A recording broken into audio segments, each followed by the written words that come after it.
A very good evening. My name is Bhavna Isar, and I'm the founder of Caregiver Sathi. Caregiver Sathi, what is that organization? Who is a caregiver? I'm asked that question very often. Caregiver is anyone who cares or provides physical, emotional, financial, or even social care. Long term care can be stressful, expensive, and challenging. Those of us who provide care for a loved one in our family may need support. Caregiver Sathi is the ecosystem for family caregivers as they navigate their caregiving journeys. Interestingly, 80% of the caregivers in India are women, though, of course, that number is changing. And to bring to you another statistic, women and girls do 3.26 billion hours of unpaid care related work every day in India. This is equivalent to the GDP of 1 trillion US dollars. We do have the challenge of women not being able to access education, employment, or entrepreneurial opportunities because of gender stereotypes and having to look after loved ones in that they are expected to be caregivers. So, what can Caregiver Sathi do? Among the many things in our journey that we are celebrating 3 years of in this week, among the many things that we wish to do, we wish to create workplaces that are caregiver friendly.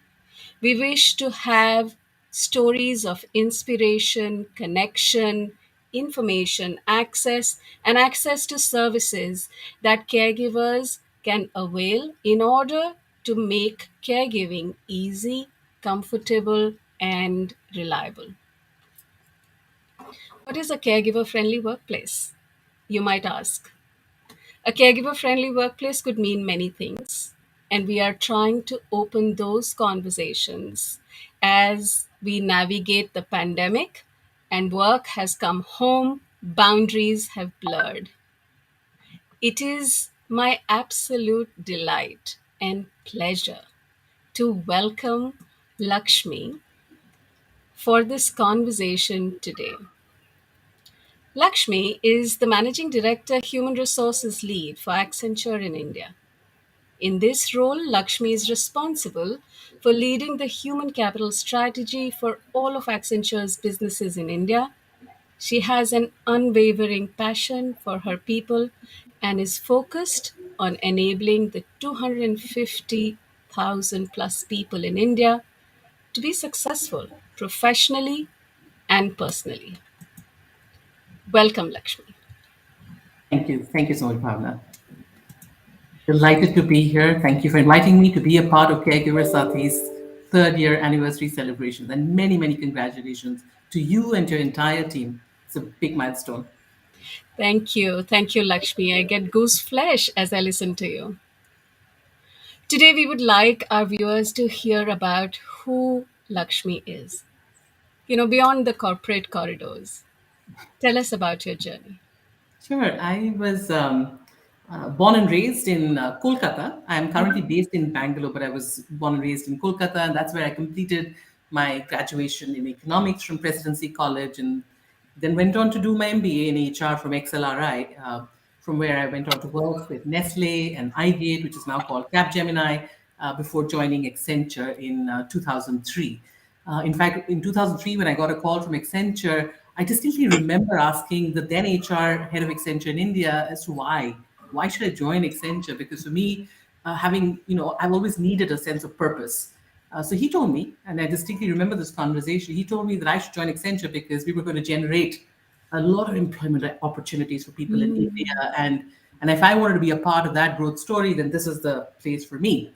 And back then we were less than what, 10,000 people at Accenture in India. And now, boy, have we grown and generated employment. Today, we are probably one of the largest employers in India with over 250,000 people across various cities. And through these nearly 2.5 decades of my career, my working life, uh, I've also been able to, raise a son, and I've supported him through various educational, personal milestones. And I would not have done that, half as good a job of that without the kind of support I received both at home as well as at work. And that support has truly helped me achieve and balance both my personal and professional aspirations, and which has really kind of reinforced further my belief around the need to kind of enable a culture of equality both at work as well as outside in the society and in the community, so that everyone can flourish and everyone can have equal opportunities to learn, to grow, to succeed in their careers, and where really everyone can be their authentic selves every single day at work and at home. So that's kind of really a little bit about me. Back to you, Bhavna. So, being your authentic self, right? Having your authentic self requires having a sense of connection and belonging. And when we feel we are not seen by people around us as who we are, perhaps we exist less. Hmm. Isn't this what the story of belonging is all about? How does that pan out at the workplace for caregivers? Yeah, and you and I have talked about this many times over the years, haven't we, Bhavna? Having to hide who we are, what we do, how we feel, and what we really need can instill a deep feeling of isolation and loneliness. And imagine if you're juggling the roles of a spouse, a mother, a caregiver to elderly parents or in-laws, and being a full-time employee or, like yourself, an entrepreneur. Now imagine if every day you felt like you had to put up a facade of having it all together all the time, and if asking for help seemed like asking for really concessions. That's not how anybody wants to really live or work. And so today, with the pandemic further complicating our lives, caregivers deeply feel the challenges and stresses of balancing their responsibilities between home and work. And this stress could actually get further amplified if at work it impacts the caregiver's perceived ability to fully contribute. For example, if a caregiver was to take an hour or two off or logs off before their peers in order to take care of children or elders and then log in later to work, do they run the risk of being perceived as a lower contributor by either their peers or even their supervisor? And do caregivers perhaps themselves fear a potential loss of income due to this? And on top of that, if you add uh, social stigma or guilt associated with asking for help either at home or at work, I mean, in many cases, this could potentially lead to either depression or simply a wear and tear under such overwhelming responsibilities, and that's just not fair. And that's where it becomes extremely important for organizations and leaders to kind of step up and acknowledge the needs of people in their organizations that have the role of a caregiver, and to really enable a work environment that is flexible and accommodates their various diverse needs. And this doesn't just help the caregivers, it also helps organizations to fully unlock the potential of their people. As you were speaking, I was racing back to my time when I was at the peak of providing care to a family member and I needed to excuse myself from work almost every single day. And I didn't want to tell my boss or my colleagues, certainly my colleagues. I may have still confided in my boss, but I didn't want to tell my colleagues that, I needed to be away every afternoon. And this was the time when I was in a high tech company and one had access to a laptop and long distance calling, which was, real privileges in those times. Yeah. And I still felt incredible stress. I still felt, people don't know what I'm going through. And, but I am very, very grateful to not just my manager of the time, but also that organization. At that time, without this much awareness, that gave me the space, no questions asked, to simply, balance this responsibility. So I hear you.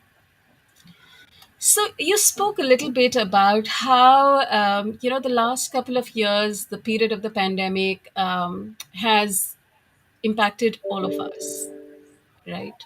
Talk to us about how the pandemic has impacted the impact on caregivers, especially women. Sure. And if I was to share some stats, right, from the OECD, the Organization for Economic Cooperation and Development, even pre-pandemic, Yeah. right, women spent more than double the time on childcare activities Yes. and 50% more likely to have caregiving responsibilities than men. And what has happened over the last 2 years of the pandemic is this has only deepened the inequalities, and That's women have had to take on a disproportionate burden of family care, homeschooling responsibilities during illness and lockdown. And caregiving is therefore, and I think you alluded to this at the start as well, is an under resourced, unpaid activity which falls disproportionately on women worldwide, not just in India. And if a member of a family becomes ill or has a disability, more often than not, the commonly adopted attitude in most societies is that the female member of the family should be the primary caregiver. Yeah. This in my view further contributes to enhancing those inequalities between the genders, because women have fewer opportunities, therefore they'll have limited growth in their careers, they're often at risk of their own health and well-being. And that to me is a big derailer to our efforts to building an equal society. And this is exactly why we as leaders and organizations, in my view, need to kind of take some really bold decisions and actions, tangible actions, to unlock the full potential of women to kind of truly enable an equal work environment. And just to share a few examples, at Accenture, we've been focused on this for many years now. And, we have a very robust returning mothers program that helps women seamlessly reintegrate back into the workforce, after their maternity breaks. And to just share some stats, last year we had 98% of our new mothers actually return to work because we were able to enable them to integrate back. We've been actively promoting the role of all genders as caregivers, as primary caregivers. In fact, during the International Men's Day celebrations last November, we celebrated the men who acted as caregivers and discussed real examples of how men are sharing increased responsibilities to share the load more equally. And we've also, for example, and you also need to enable through policies, right? And last year we revised our parental leave policies to break away from some of the binary stereotypes or binary gender stereotypes. So instead of Yeah. saying the mother or the father, we focus on the role of the caregiver. So the policies really apply, benefit applies to all equally. So maternal leave is now extended to all, to everyone who can bear and give birth to a child, not just to those who identify themselves as women. Or surrogacy and adoption leaves are now available to all parents that are primary caregivers, irrespective of their gender identity. And so like that, like for example, a paternal leave policy now is not just applicable to new fathers, but all parents who are secondary caregivers also. So to kind of look at this a little more holistically and be there to enable and evolve your policies to kind of respond to some of the needs of people who are providing care is very, very critical as well. So that's fantastic because I do think that there is that element of having some structure. Policy lends the structure. Policy initiates vocabulary and Hmm. conversation at the Hmm. workplace. It also gives legitimacy, right? It's not. I remember. When I became an adoptive parent and I needed to go and seek leave, it was like a special request I had to make. I had to, a lot of wheels had to be moved to make it happen and happen in a certain form and shape. I almost felt like as if I was asking for a huge favor, and the organization was not really ready for it, although I did get a lot of support, so for that I'm truly grateful. But I did go away feeling like it's a special request. I'm Hmm. seeking legitimacy, I'm seeking to be seen. And likewise it can be for anybody who is minority, right? Yeah. True. Um, I'm glad you brought up the statistics around how the pandemic has impacted women and the fact that it has only deepened the divide because the load and the stereotypes are in homes. And that's a socio-cultural challenge which can take many, many years to move the needle on. Thank you for bringing up the examples at your workplace in Accenture. What role do employers play in, including and retaining caregivers and ensuring that they are not subject to disparities, like we just spoke about, due to their special needs for Yeah. balancing both the worlds? Yeah, and I think it starts from the top, right? Firstly, leaders need to demonstrate commitment to supporting their people's diverse needs. They have to be bold, they have to be open, they need to share their own personal stories and challenges so that it conveys that commitment. And when leaders do that, it creates a safe space and encourages others to also share, what they are going through. And they also need to, and leaders also need to create meaningful day-to-day experiences to make sure all their people, including caregivers, feel included.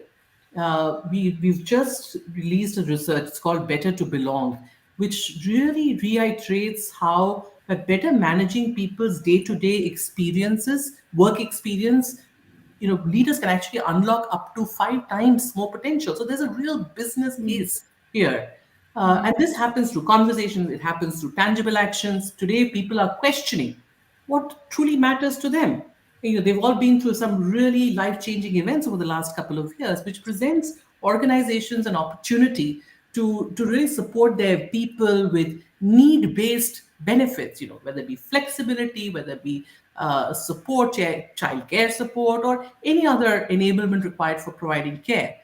And organizations also need to create an empowering environment where people feel free to safe to speak up, to raise their concerns or raise their needs. To your point earlier, instead of making the person feel like it's a special case, it's genuine real need. And to achieve this, it's important that we sensitize our people, managers, and other decision makers within the ecosystem, to eliminate any unconscious biases as well. And only then can we really create an equality based approach for both attracting, retaining, and supporting caregivers, especially women caregivers. So, in summary, I believe organizations must demonstrate commitment right from the top and have policies that can really break away from some of these very standard stereotypes that exist in the society, so that we can truly focus on the role of the caregiver and help them be successful. In another setting, I often feel that caregivers bring competencies that organizations are hitherto not yet used to. So, for example, we know that for young mothers, for example, bringing up a child can give you an incredible leadership experience, right? And we need that. We need that for young teams. We need that for older teams. We need that for all kinds of things. And you organizations and leaders are not doing caregivers just a favor. Caregivers bring an incredible value. So thank you for saying that. I, have been intrigued by this whole concept of the sandwich generation, Hmm.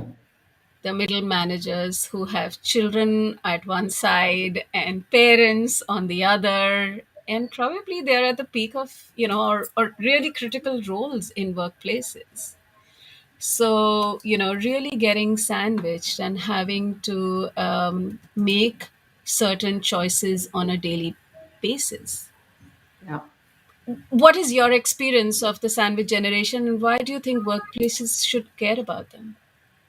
Yeah, I probably fall in that same sandwich generation, right? Being taking care of both sets of people, elderly as well as younger ones, and I think often the risk with the sandwich generation is that they are not deliberate about taking care of themselves.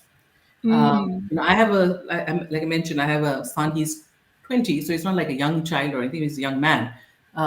He recently went through a surgery, and I Mm. also have elderly parents-in-law who live with us, growing old, need care.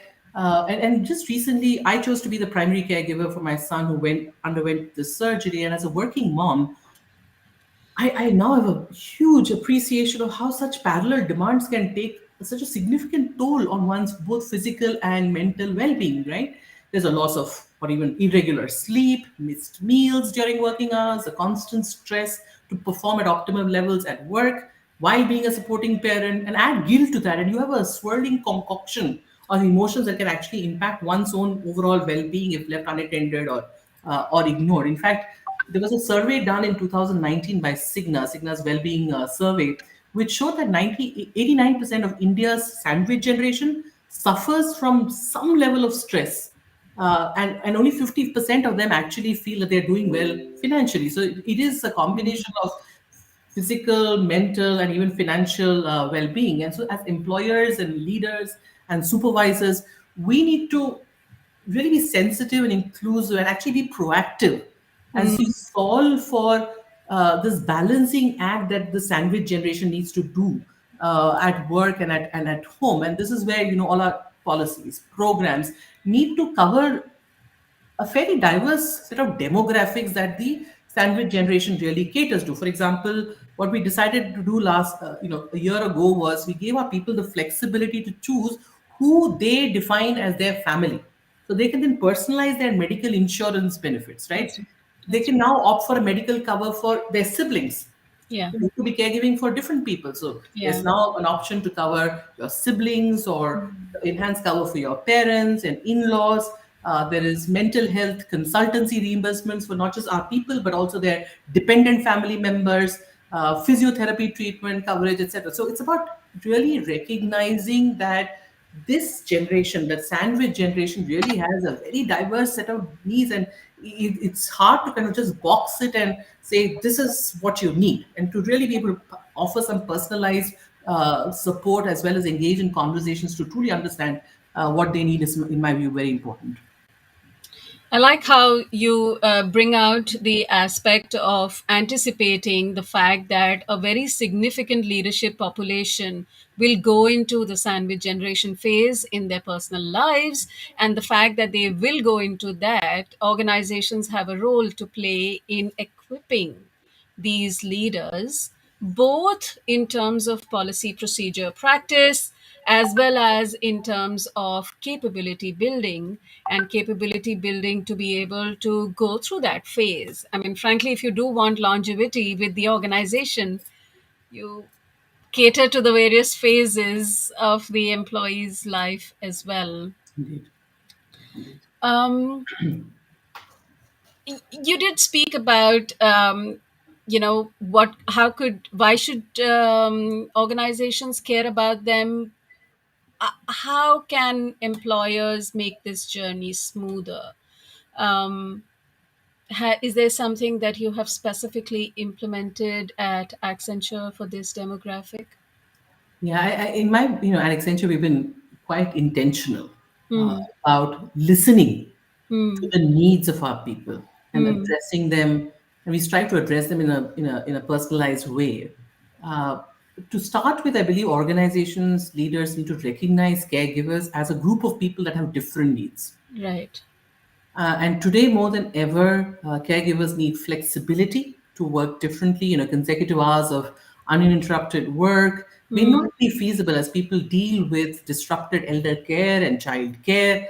Hmm. And so while we have had flexible work structures for many years now, what we've Hmm. done during the pandemic in particular is really kind of amplified the focus on caregivers and their specific needs. In fact, when the Hmm. lockdown was announced in 2020, we very quickly introduced something called a virtual parental benefits program. Uh, Hmm. as we continue to innovate the ways in which we support our parents at work, we propose a kind of a plug and play model, partnering with some of our vendor partners to allow virtual childcare support, one to one child minder services, coaching support to the parents, A benefit card, again sponsored by Accenture. With, every month, parents have the flexibility to enroll and avail these benefits. We launched a virtual summer camp. We can, Mm, the school suddenly shut down. So what do you do as parents? You're mm, working and you've got to take care of your children. This really provided them with resources to keep their children, the younger ones, especially between 5 and 12 years, to be constructively engaged through virtual hobby lessons, do-it-yourself tutorials, and other learning activities like treasure hunts and puzzles. The other one that I'm particularly fond of is this program we launched called the Virtual Village, which kind of mm, builds on this concept of it takes a village to raise a child. What we do through this is we support some of our parents by matching the children of Accenture employees who need help with their learning assignments with the children of other Accenture employees who can actually coach them. So if you and beautiful. I were working in Accenture, my child could be your child's coach, as an example, to just help with Nice. their learning assignments. And then, of course, most very, very importantly, like the session that caregivers Sati conducted for us, sensitizations and sessions that Mm, increase awareness about caregiving, about its importance, the role of caregiving, and how we all need to be sensitive about the emotional aspect mm, of caregiving. And of course, on top of that, we also have a variety of resources and programs to support mental well-being of our people, in addition to 24 bar 7 for access to counselors, to technology solutions, like Visa, like Calm. We conduct regular expert sessions to build resilience and enable our frontline supervisors to really recognize some of the signs of help and distress, so we can provide support to our people. And to us, it's we know that for our people to be their best means focusing equal effort on our people's mind, body, heart, soul, so they can mm. really bring their whole authentic selves to work. And as organizations, therefore, all of us need to really think about how do we normalize self care more holistically and actively support our people as they do that. It's it's just so heartening to listen to you because it's great to have a workplace like that, that leaders like you would be passionate about mental health, emotional well-being, as well as self-care. Although these are a lot of buzzwords, I think there is a journey that has to be traveled to make it the experience, the everyday experience Yeah. of a team member. And a large complex organization can be very, very challenging. um, you know all said and done, our research suggests that caregivers can be, first of all, a large number of people in India do not self identify as caregivers. It's new terminology. They think of themselves as good wives, good daughters, good sons. This is a part of your familial duty. But of late, the language is catching up, and which is why I think having policy written in this language can be very helpful. But even so, caregivers are uncomfortable to talk about their caregiving duties or challenges at the workplace. There is such a compartmentalization or boundary, because also there is an idea of what is a professional workplace, right? They fear being judged at the workplace, or being held back from opportunities. Hmm. So or I remember that being told that, listen, why don't you take some time off because you have this responsibility or that. I just felt I was being um, you know cornered. So how can you, as a caregiver, talk to your employer to be accommodating? What would you say that to team members? Yeah, and I kind of touched upon this just now. We've been on this journey to kind of talk about being a truly human organization for Mm, many, many years now, where we really have been emphasizing that no one's just leaving their personal side at home when they come into work. You come in mm, as a complete package of, which is why this whole focus on mind, body, heart, and soul, because it's a full package that comes to work every day, walks in through the door or virtually, and so therefore, building a psychologically safe environment is key to making sure people don't hesitate in talking about their key caregiving needs, and that starts with leaders and supervisors, being more accessible, approachable, to demonstrate that they genuinely care through their actions by actually spending time understanding what their people really really need, and approaching every conversation with a lot of compassion and empathy. But it is not just the responsibility of organizations and leaders and supervisors. It's as much a responsibility of caregivers to be clear and vocal about what support they need from their employers, and explore options, working along with their supervisors and leaders, and really partnering to come up with a solution that works for them and works for their teams. Uh, what's important is that, in my opinion, most importantly, people should not be apologetic about the situation or asking for help, Yeah. really. And they need to ensure that the supervisors understand what they're asking for is really accommodation and not a differential treatment when it comes to performance expectation. They're two different.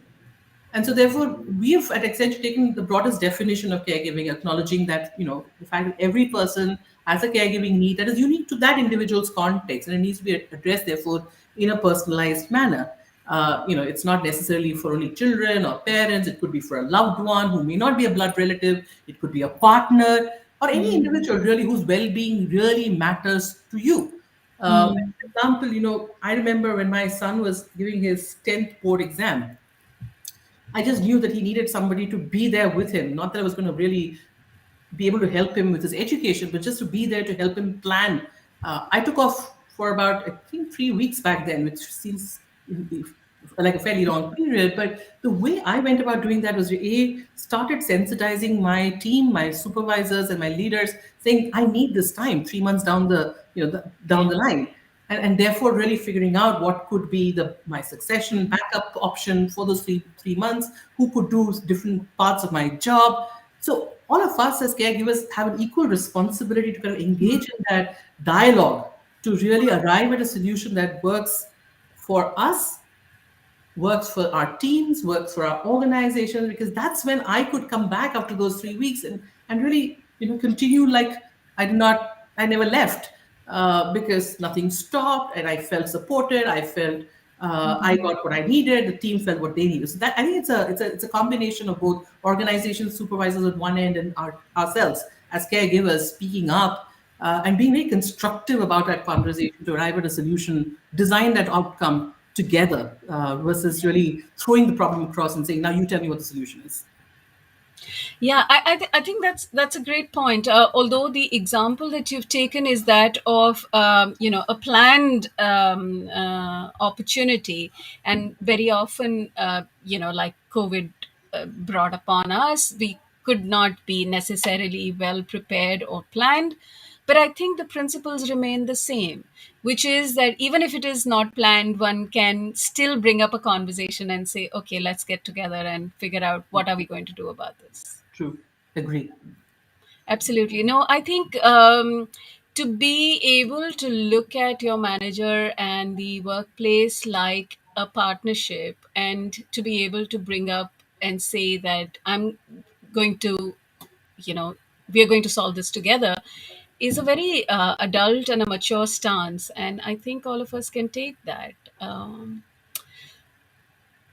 How do you think workplaces can make their existing employee assistance programs more effective? Mm. Yeah, I mean, yeah, employee assistance programs, or EAP as we call it, the business case for that is well established. They really, really provide people access to support that they may need to either manage their stress or their well-being, or just get guidance on improving their overall quality of life. But Yeah. most organizations, I find, tend to struggle with the adoption of these programs, because in India, I think there's still a fair amount of stigma associated with seeking help for mental health related issues.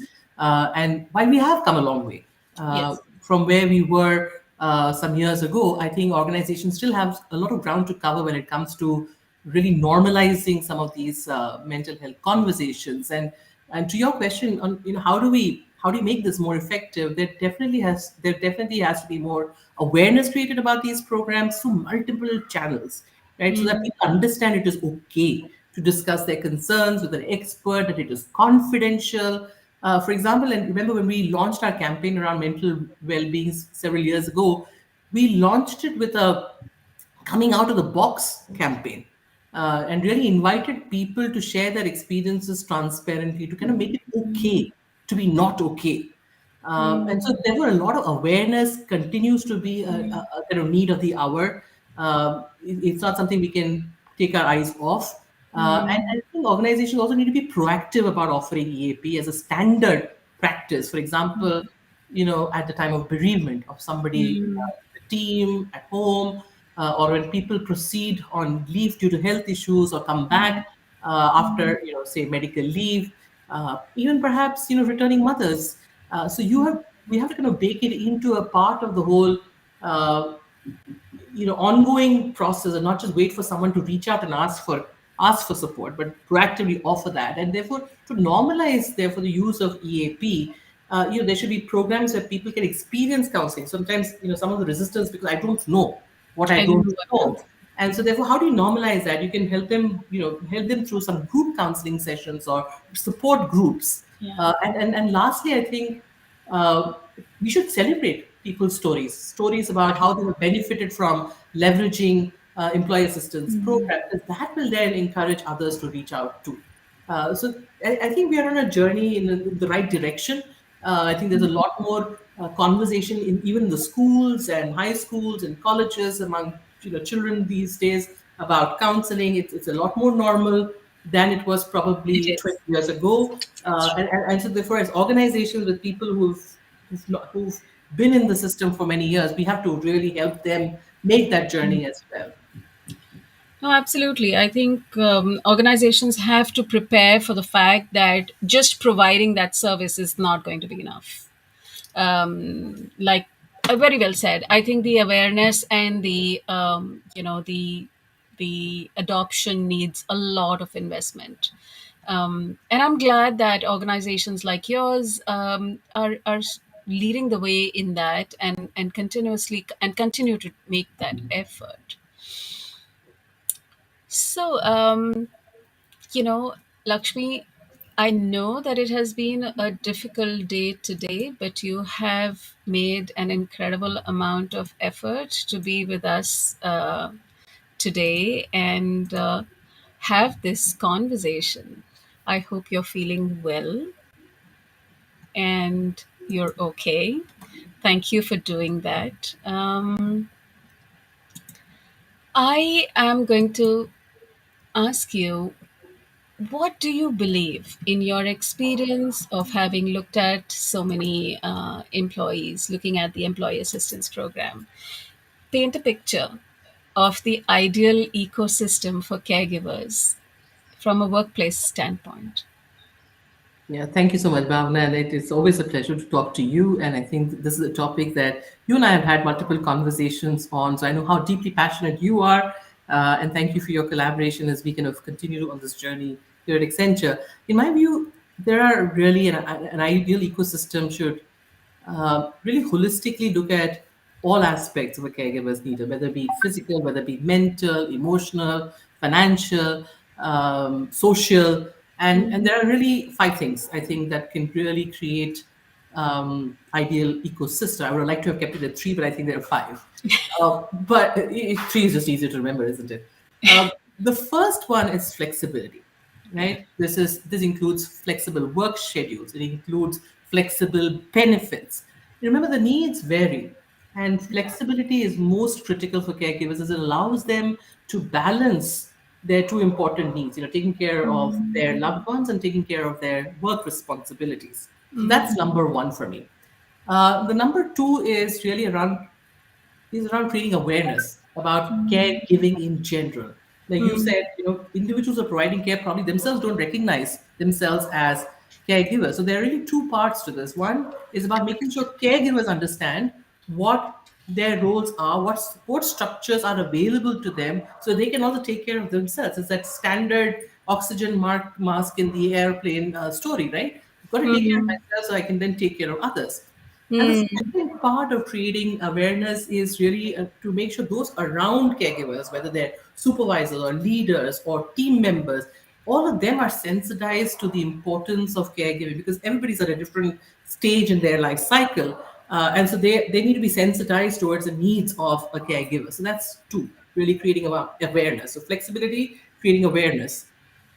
The third is, and I've said this multiple times, I think today, is leadership buy in and sponsorship. Leaders need to demonstrate the right behaviors. They need to normalize caregiving conversations at workplace so that, and they need to proactively discuss what support caregivers need and create a psychologically safe environment for people to speak up and ask for help. That's important. Third. The fourth one, and this is complex, right? I mean, there needs to be a mechanism in place to continuously listen to the needs of caregivers and other people because that's evolving. What is relevant to me today is not relevant to me 5 years down the line or That's right. even next year. And so, therefore, organizations need to continuously review all the policies and programs and benefits to make sure that remain relevant and provide the support required for our people who are providing care. So that's number four. And the last one, I think, is the point we just talked about, which is around employee assistance.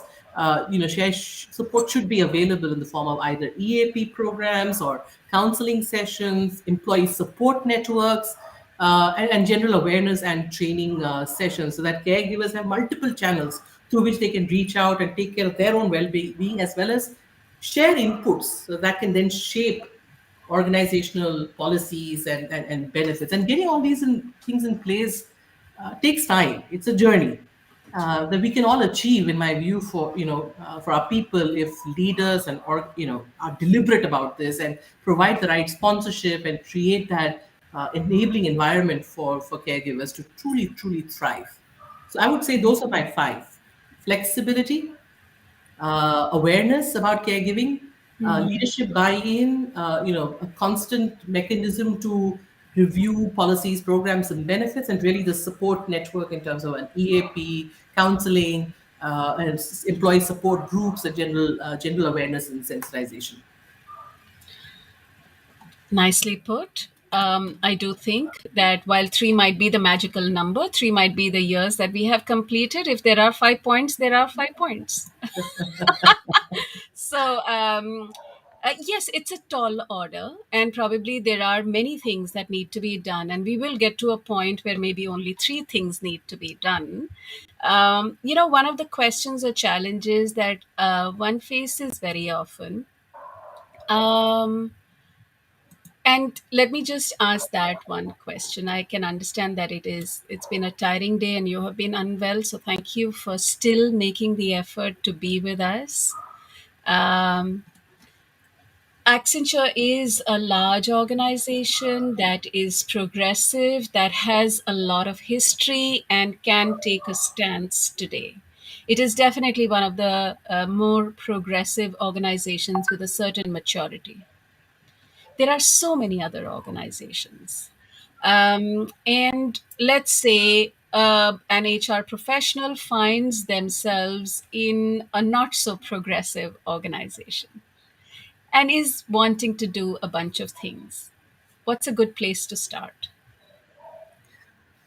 Well, every organization is different, and my suggestion would be, typically most business leaders understand business case.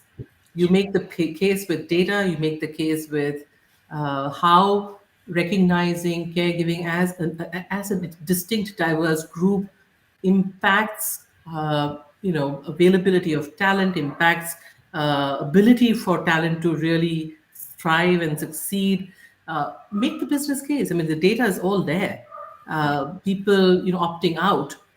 There's all sorts of data around she session, where women are opting out because it's just becoming overwhelming. So use data. Where emotions don't work, use data, and if both work, use both. Because, like I said, it has to start at the top, and you've got to get your leadership sponsorship behind this to help them then shape the culture and enable them to provide the support for changes you want to make in terms of the policies and benefits, because some of them have cost implications. So you have to tread this like a journey, Start somewhere. I've given you five things that I think you can try. Pick one and explore that versus trying to address all of it together, because you only have limited resources.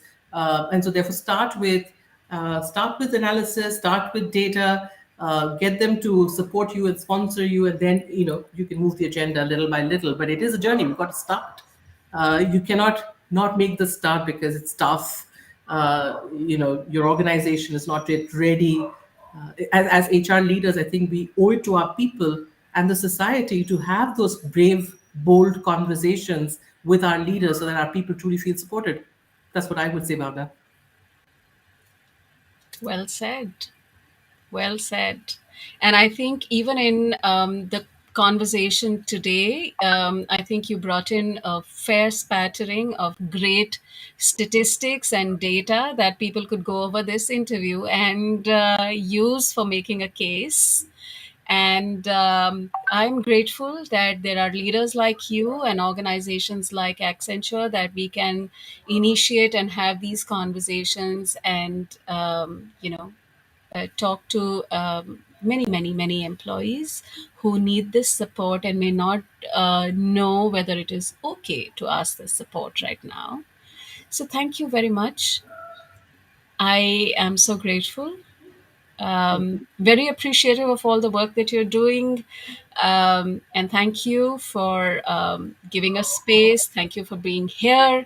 Thank you for joining the celebrations. Anything you'd like to say as a closing remark?